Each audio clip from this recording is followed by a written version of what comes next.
Xi Jinping memimpin 1,4 miliar manusia, mengendalikan ekonomi terbesar kedua di dunia, dan komando militer dengan 2 juta tentara aktif. Namun, ia mungkin pemimpin dunia yang paling sedikit diketahui publik secara substantif.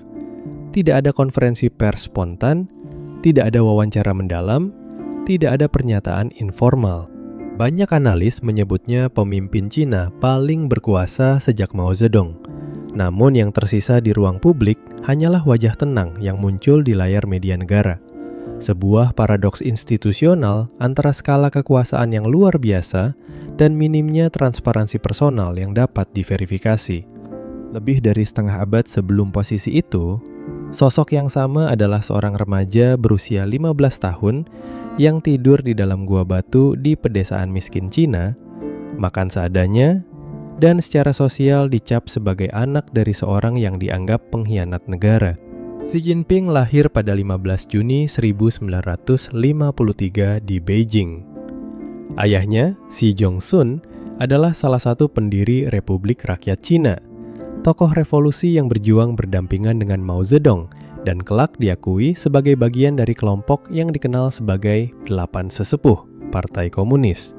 Status itu menempatkan Xi Jinping dalam kategori yang dikenal dalam konteks politik China sebagai Pangeran Merah, keturunan langsung dari elit revolusioner, dengan masa kecil yang dihabiskan di kompleks pejabat tinggi Beijing, bersekolah di institusi pendidikan elit, dan dididik dalam nilai-nilai pengorbanan revolusi.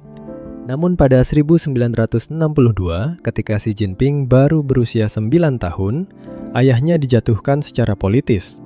Xi Jongxun dituduh disingkirkan dari jajaran elit partai dan dipenjara, mengubah status keluarga dari istimewa menjadi keluarga tercemar dalam tatanan hierarki Partai Komunis. Ini adalah mekanisme yang berulang dalam sejarah institusional Partai Komunis Cina. Darah revolusioner yang menjadi modal sosial tertinggi dapat berubah menjadi beban politik paling berbahaya dalam satu keputusan birokrasi. Sebuah volatilitas struktural yang akan membentuk cara Xi Jinping memahami kekuasaan.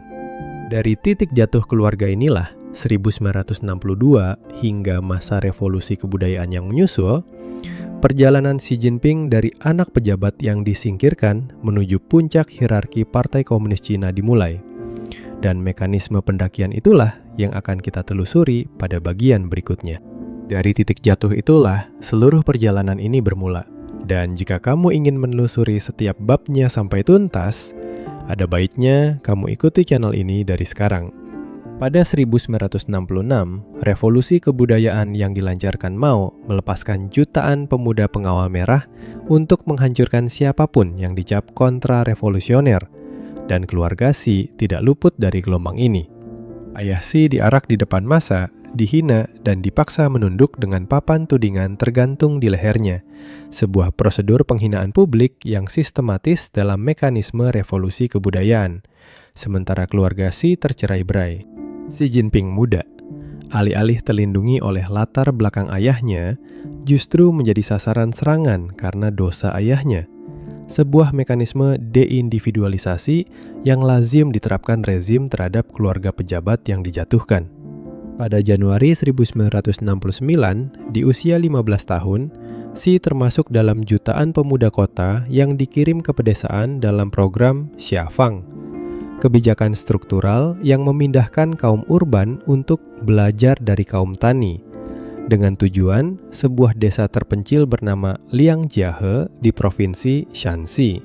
Di Liangjiahe, Xi tinggal di Yaodong, hunian gua yang dilubangi di tebing tanah, dan bekerja sebagai buruh kasar, mengangkut kotoran, bertani, hidup pada tingkat subsistensi yang nyaris setara dengan penduduk desa termiskin di wilayah itu.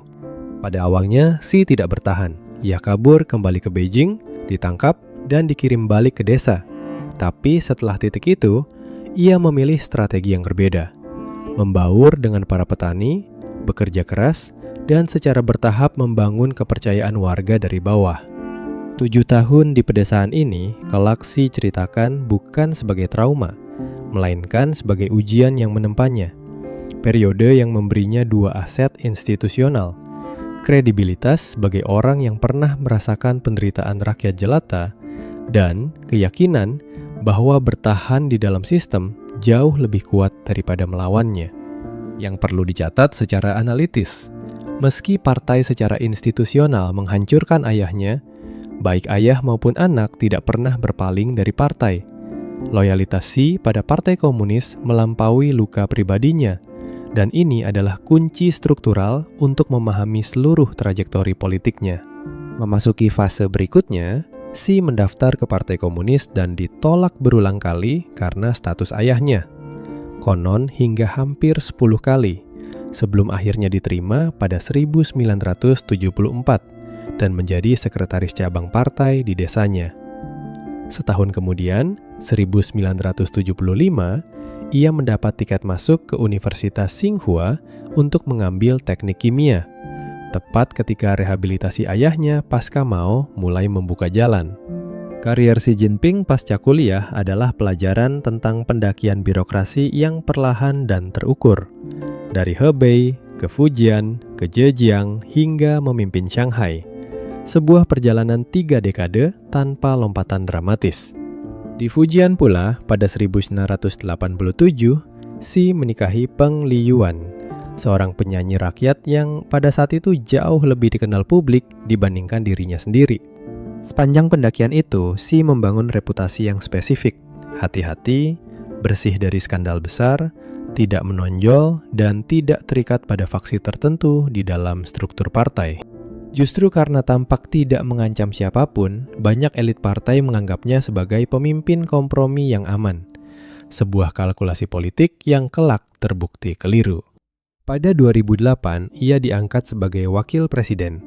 Sinyal institusional bahwa ia sedang disiapkan untuk posisi puncak. Dan pada 2012, giliran itu resmi tiba ketika ia mengambil alih jabatan sekretaris jenderal partai. Xi mewarisi Cina yang di permukaan tampak perkasa, tapi secara struktural menghadapi 3 tekanan sekaligus. Korupsi yang merajalela di setiap level, pertumbuhan ekonomi yang melambat pasca krisis finansial global, dan kepercayaan publik yang menipis. Senjata pertama Xi adalah kampanye anti-korupsi paling masif dalam sejarah Partai Komunis. Ia berjanji memburu bukan hanya lalat, yakni pejabat kecil, tapi juga harimau, pejabat tinggi yang selama ini kebal hukum. Hasilnya terukur secara konkret. Hingga akhir dekade, lebih dari 1 juta pejabat dihukum, ratusan diantaranya pejabat senior level tinggi, menjadikan kampanye ini sekaligus instrumen konsolidasi kekuasaan yang akan kita bedah lebih lanjut. Bagi pendukungnya, kampanye anti korupsi ini merupakan pemulihan disiplin internal yang sah. Partai membersihkan dirinya sendiri. Tapi para kritikus menunjuk pola yang berbeda. Banyak pejabat yang dijatuhkan kebetulan adalah rival politik Xi. Lembaga pengawas disiplin partai diperkuat besar-besaran, anggarannya melonjak dan jangkauannya meluas. Sehingga kampanye yang mulia di permukaan sekaligus berfungsi sebagai instrumen untuk menyingkirkan saingan dan menanam loyalis di posisi-posisi kunci.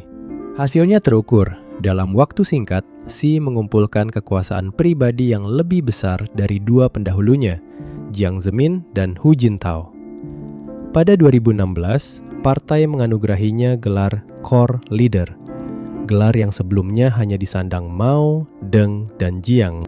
Selama puluhan tahun pasca Mao, Cina membangun norma penting demi stabilitas, kepemimpinan kolektif, dan pergantian kekuasaan yang teratur, maksimal 2 periode jabatan, kemudian mundur. Justru sistem inilah yang membuat Cina dianggap stabil meski tetap otoriter. Pada 2017, ideologi Xi, pemikiran Xi Jinping tentang sosialisme dengan karakteristik Cina untuk era baru, dimasukkan ke dalam konstitusi partai, menjadikannya pemimpin pertama sejak Mao yang namanya diabadikan dalam konstitusi saat masih berkuasa. Maka pada Maret 2018, Parlemen Cina yang beranggotakan hampir 3.000 orang memungut suara untuk menghapus batas 2 periode jabatan presiden. Hasilnya nyaris bulat, hanya 2 suara menolak dan 3 abstain. Secara praktis, ini membuka pintu bagi Xi untuk berkuasa tanpa batas waktu. Xi juga tidak menyiapkan calon penerus, sebuah pesan yang sulit disalahartikan. Pada 2022-2023, ia resmi mengamankan periode ketiga sebagai pemimpin partai, negara, dan militer sekaligus, sesuatu yang melanggar seluruh kebiasaan 3 dekade sebelumnya. Bersamaan dengan itu, banyak pengamat mencatat tumbuhnya apa yang mereka sebut kultus individu. Muncul aplikasi nasional bernama Xuxi Qiangguo. Secara harfiah dapat berarti belajar dari Xi untuk menguatkan negara. Dengan ratusan juta pengguna terdaftar. Foto dan ucapan Xi memenuhi ruang publik di seluruh Cina. Partai sendiri membantah adanya kultus individu, karena aturan partai justru secara formal melarangnya. Tapi bagi para pengamat eksternal, tanda-tanda strukturalnya sulit diabaikan. Dengan arsitektur kekuasaan ini, konstitusi yang direvisi, batas jabatan yang dihapus, lembaga pengawasan yang diperkuat, dan simbol-simbol publik yang dibangun, pertanyaan yang tersisa bukan lagi bagaimana Xi berkuasa, melainkan apa yang sesungguhnya ingin ia capai dengan kekuasaan itu. Xi Jinping merumuskan visi besarnya dalam satu frasa, impian China atau Chinese Dream, sebuah agenda peremajaan besar bangsa China yang bertujuan mengembalikan negeri itu ke posisi puncak dunia, posisi yang ia yakini sebagai tempat sejatinya.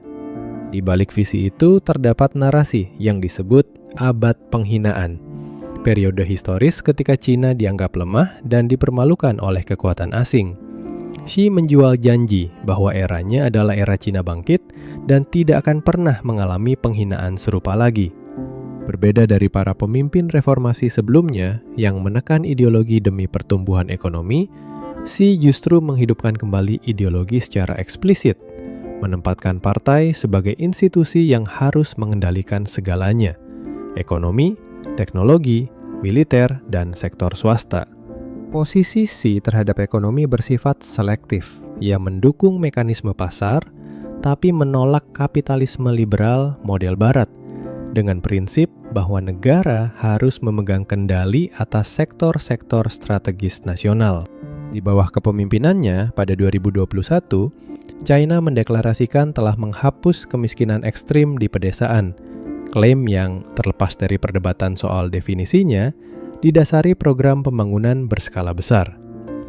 Xi juga mendorong ambisi teknologi lewat program Made in China 2025 dan inisiatif infrastruktur global Belt and Road. Tapi narasi pencapaian itu berjalan beriringan dengan sisi lain kekuasaan yang jauh lebih kontroversial.